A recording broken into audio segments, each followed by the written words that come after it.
প্রশ্ন, আপনি নামাজের মধ্যে হাত বাঁধা আছেন, এখন ধরেন আপনার শরীরে কোনো এক জায়গায় চুলকানি লাগছে অথবা একটা মশা বসছে, আপনি কি করবেন? হাত ছাড়বেন না ধরে রাখবেন? সন্ধ্যের মধ্যে পড়ে গেছেন, এই পরিস্থিতি আপনাদের জীবনে আসে না? তো কি করেন আপনারা? চিন্তা করছেন কোনটা বলে ধরা খায় আবার? আচ্ছা থাক, দরকার নাই ধরা খাওয়ার, আমার থেকে শুনেন। আপনার যদি হাত বাঁধা অবস্থায় ধরেন মশা কামড় দিল বা খুব চুলকানি হয়েছে, তাহলে সেক্ষেত্রে আপনি হাত দিয়ে আস্তে করে মশা দৌড়ে দিতে পারেন, অথবা হালকা চুলকানি লাগলে চুলকায়া আপনার চুলকানির যে কষ্ট সেটা মিটায়া আবার আপনি হাত বাঁধতে পারেন, এতে কোনো অসুবিধা হবে না।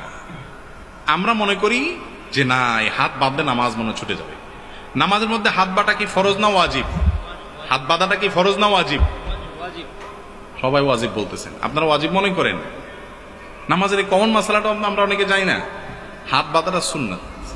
হাত যদি নাও বাঁধেন তাও কি হয়ে যাবে? সেখানে যদি আপনি একটু চুলকান, তাতে সুন্নাত সামান্য সময়ের জন্য ছুটলো, নামাজ নষ্ট হবে না।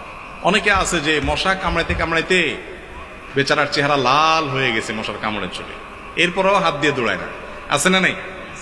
না, এ তো কষ্ট করার কোনো দরকার না, আস্তে করে দৌড়ান। আবার তার মানে এই না যে দৌড়ানোর নাম দিয়ে আপনি মশাকে মার করে একবারে গায়ে জোরে দিলেন, কামান মারার মতো মশা মারার জন্য কামান দাগাইলেন। তো নামাজের মধ্যে এরকম করলে আমল কাসির হয়ে নামাজ নষ্ট হয়ে যেতে, আলতো করে সরাই দিতে।